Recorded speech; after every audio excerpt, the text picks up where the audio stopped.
Hello there and welcome once again to The Verdict. Mick Cornett with Meyers. We're here every week meeting interesting people and dealing with topical issues, and today we welcome in a good friend.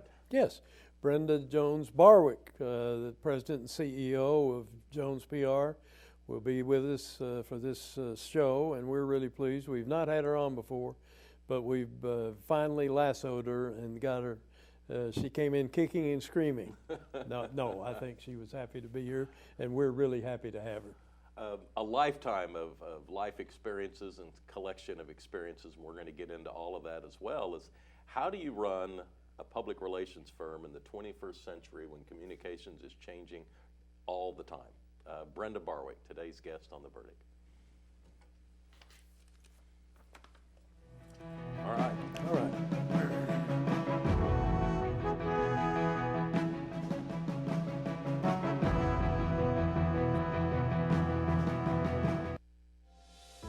Right now, 6 feet can feel like a long ways away.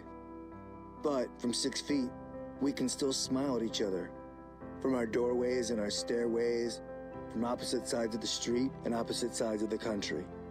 Through fear and frustrations, we can remind each other that we are still here for each other. Because we can still smile at each other. And we're not going anywhere. Military service ran in my blood, starting from my father, which joined the Navy, on the Chickasaw side, my uncle, which served in the United States Army. I'm Benjamin Espinosa, Chief Petty Officer, United States Navy, and I'm Chickasaw. I went to the Secretary of Defense's staff at the Pentagon in Washington, D.C., which ultimately led to becoming a combat support technician for Naval Special Warfare, specifically SEAL Team 10. I think to be proud and to love your tribe, to love being Chickasaw, you also have to love being American. You also have to love everything that America stands for. Equality, perseverance, professionalism, and power. I want my family to know that their father is a good person, but also feels that he has an obligation to the country and to love this nation. Anything worth having is worth dying for. The military and the country owes me nothing. I owe it everything. See more stories about the Chickasaw people at profilesofanation.com.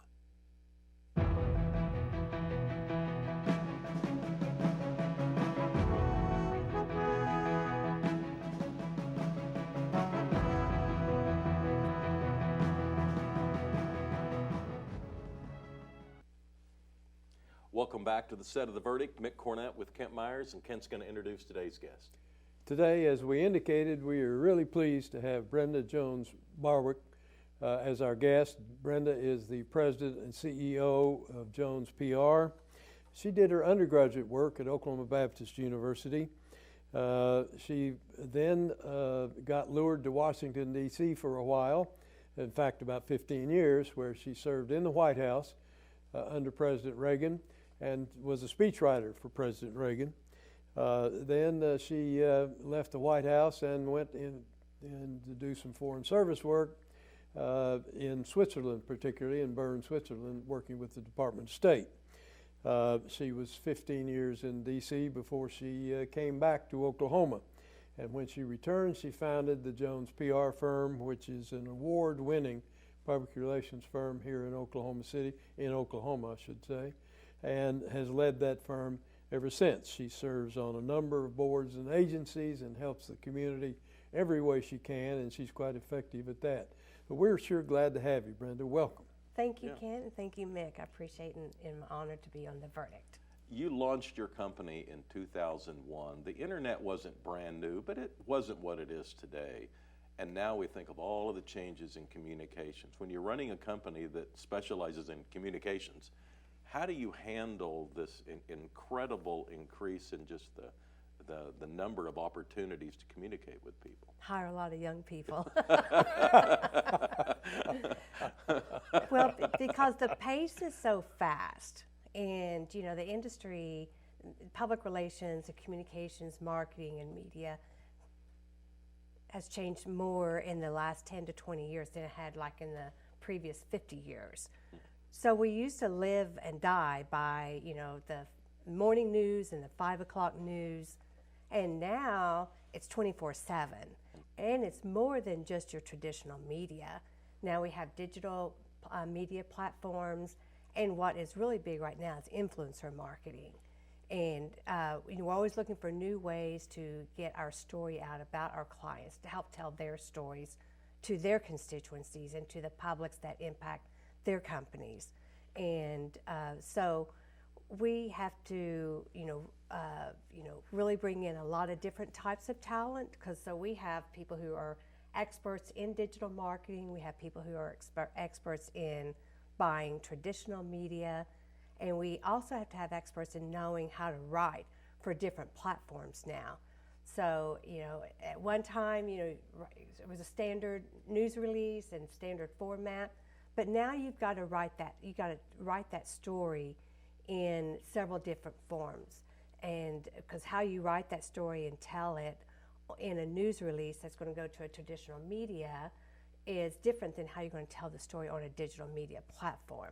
So we really need experts in the different ways to tell a client's story.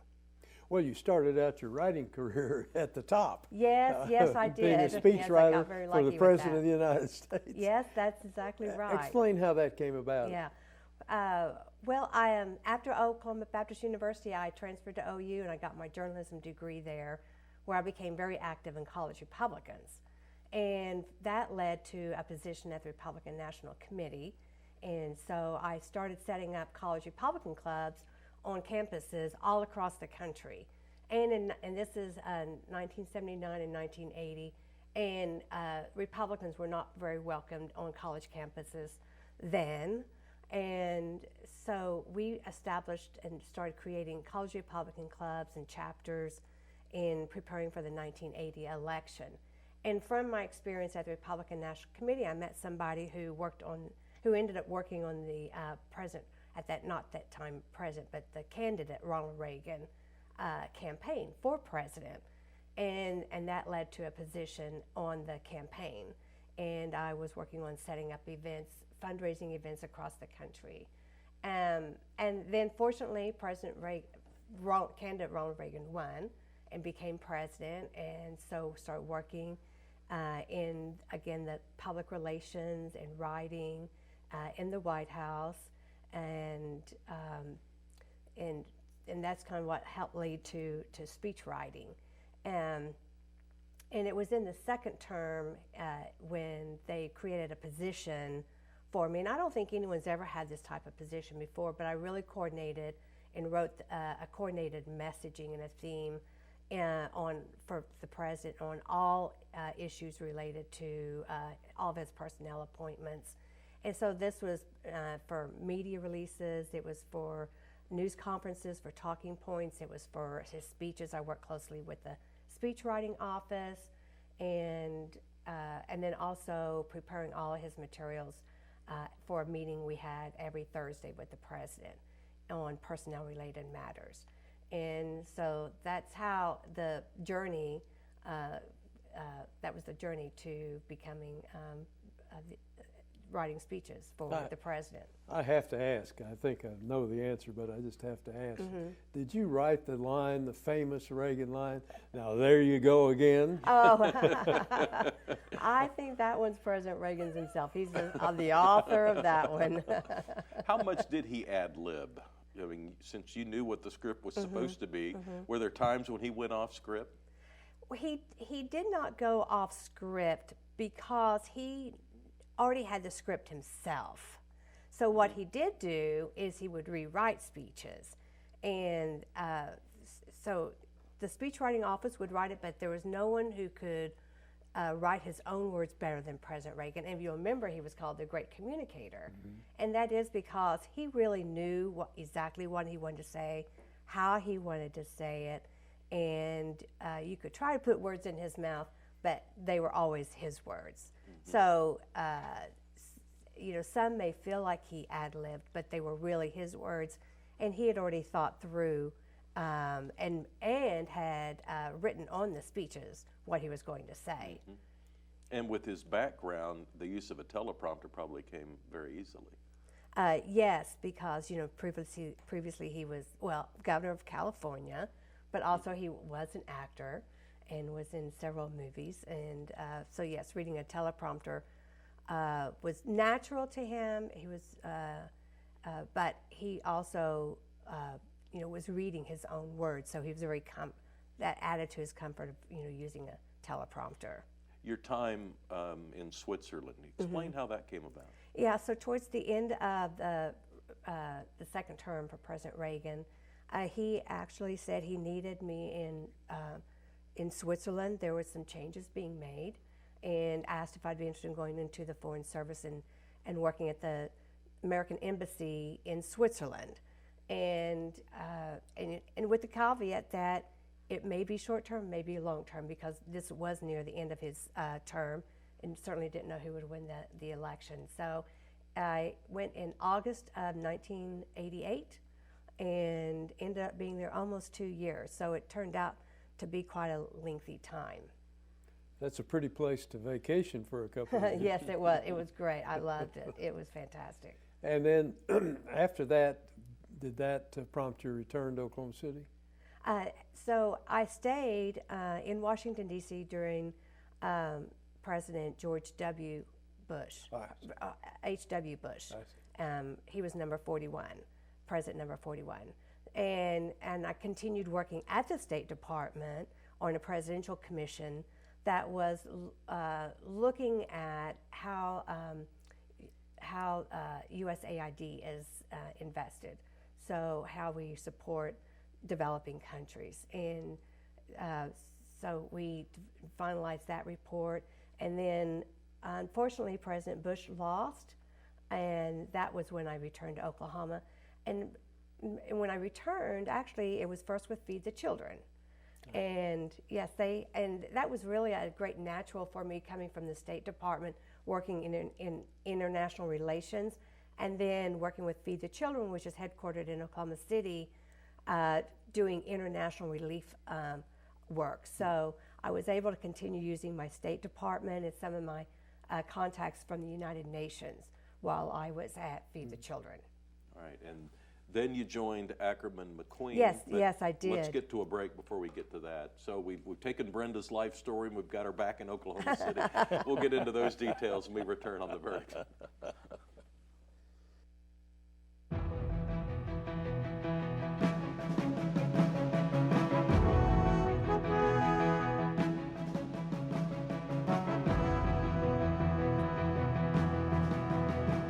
At Whitten Burridge, we're litigators. That's all we do.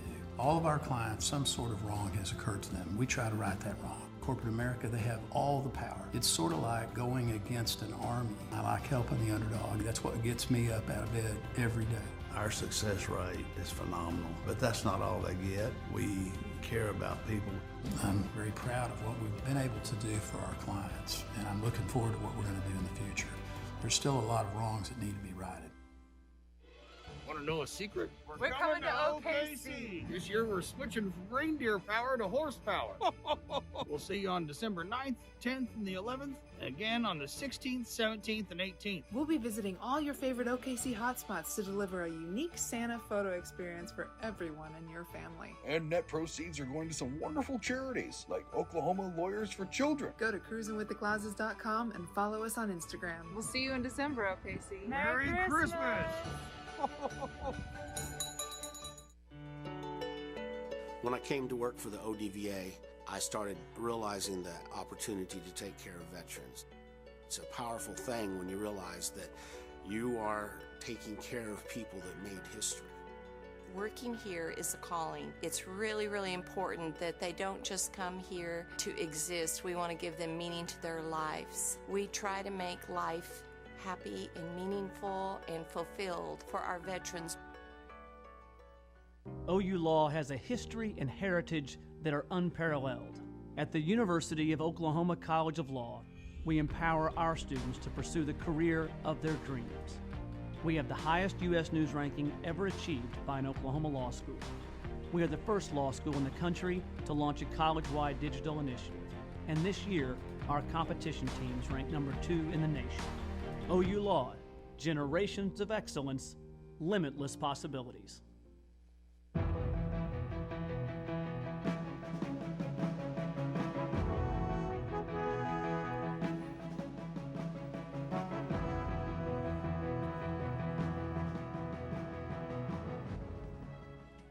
Brenda, your and I's lives have crossed paths several times now.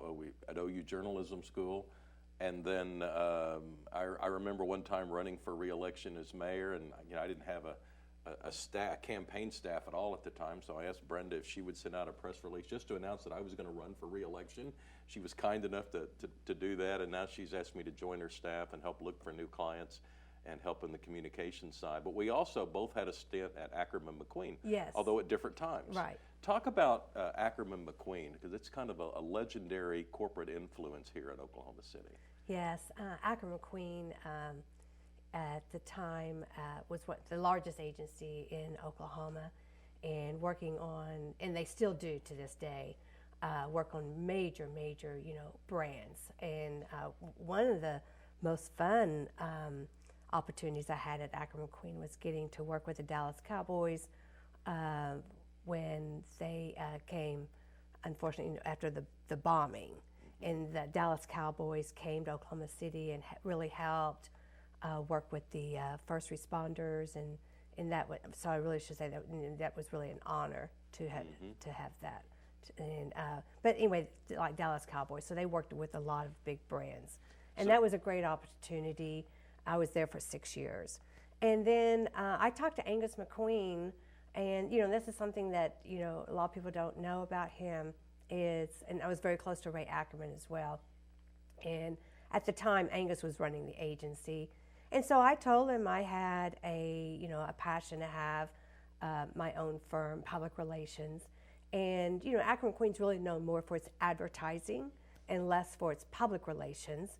And so I remember Angus McQueen rearing back in his chair, and he said, well, this could be a win-win for both of us. So he contacted the clients, and the Ackerman McQueen clients, and told them that the agency was supporting me in moving forward with creating Jones PR, and that I'll continue working with them, and we'll just be continuing to work in sync. But just the PR portion of their work, those invoices will come to them going forward from Jones PR. And they developed our first logo, Ackerman McQueen did. And so, yeah, it was great working with Ackerman McQueen, and a real honor. And so I was there 6 years, but it also helped really introduce me to the Oklahoma community, the business community, and the nonprofit community, and the civic community. Everyone will probably remember, especially Ray Ackerman was very involved in United Way and the Oklahoma City Chamber. And so that was really a great foundation for me to get involved in both of those organizations and to learn and become more involved in Oklahoma City and being a part of the community. You've been running your own firm now for over 20 years. Yes, started at my kitchen table. Yeah. Yes. So talk about those early days and how it's evolved. Yeah. In the early days in 2001, so public relations was, viewed by generally as, media relations, and started at my kitchen table, again, I was with the help of Ackerman McQueen. But public relations has really evolved since then. Like I said earlier, the industry has changed more in the last 10 to 20 years than, the previous 50 years. So at that time, really the only thing we had was email. And so we could do email blasts to media with news releases. And prior to email, really about the only innovation that had happened in our industry was the fax machine.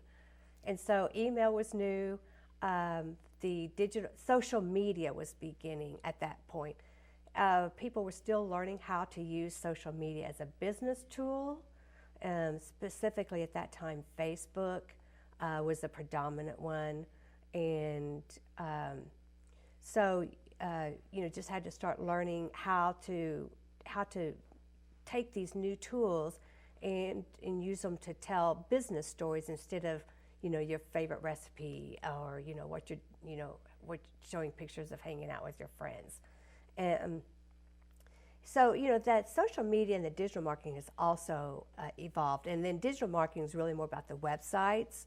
And you start seeing advertisements being placed on, even on media sites. And so that was evolving during that time. And now, you know, you can get your story out. It's very customized. So you can get your story out to your targeted audience because of digital marketing, digital media, and because of social media.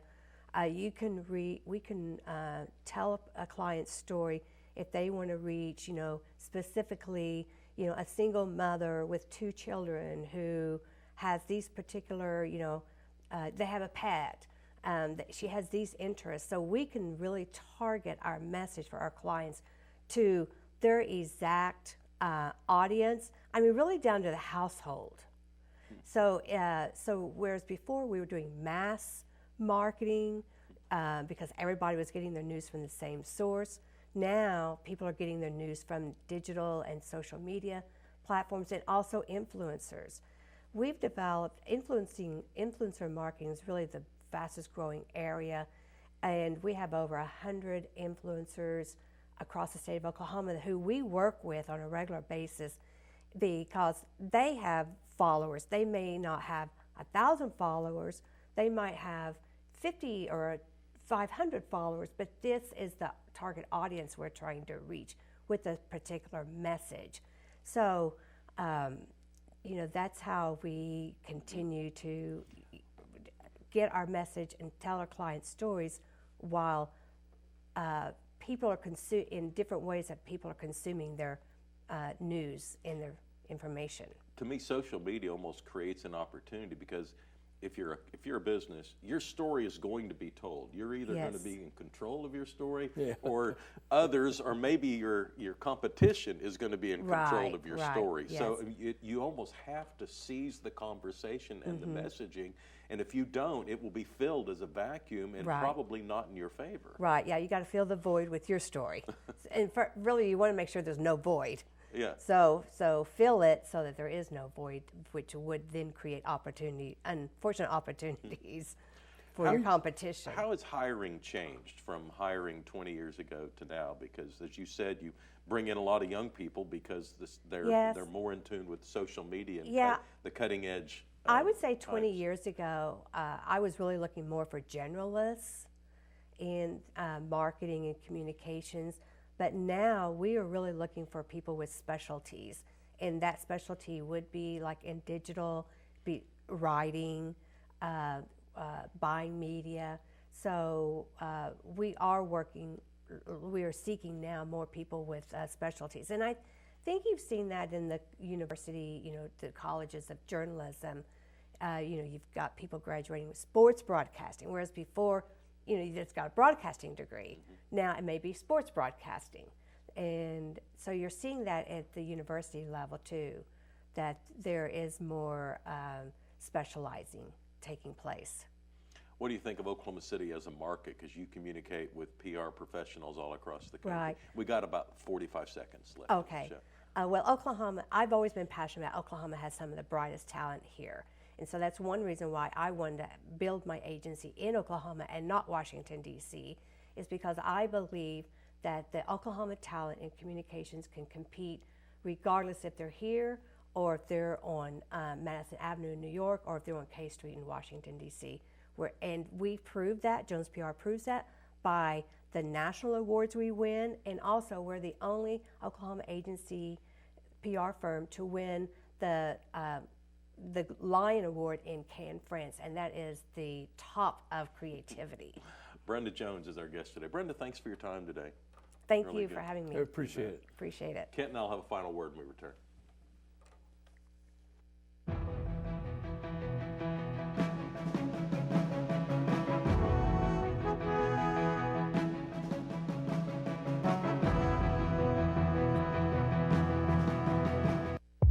This is the epidemic of my generation. This is my HIV. This is my Black Plague.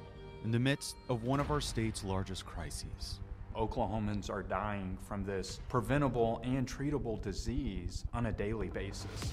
We believe there's hope. That little pill will cause destruction through your whole life.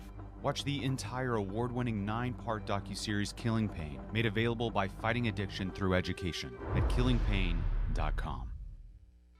It used to be okay in teachers' lounges. It used to be okay in maternity wards. It was okay in sporting arenas, college campuses, and office spaces. But now that we understand the deadly dangers of secondhand smoke, that's not okay anymore. So why is it okay that thousands of employees are exposed to it every day at work? Bottom line, it's not okay. Let's protect hardworking Oklahomans. Join the fight at stopswithme.com. All children deserve a life of hope and love, but sometimes they experience a life of pain, neglect, and abuse. When that happens, each child deserves all the quality assistance and representation that can be offered in our legal system. For more information, call 23-CHILD. Oklahoma Lawyers for Children, helping to bring hope and love back to the lives of abused children. You will always be mom and dad to me. I think for us, once we got started and we began to see the tremendous need just within our state, it really was just a calling for us. The blessings far outweigh any obstacles that we've faced. You will always be mom and dad to me.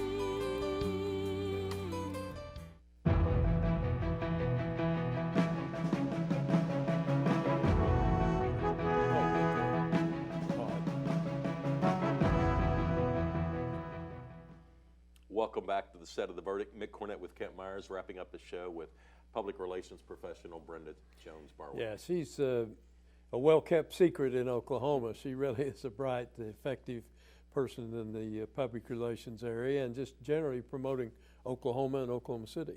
A couple of websites for today's show. First of all, how you can reach Brenda and her company. It's at jones.pr. That's jones.pr.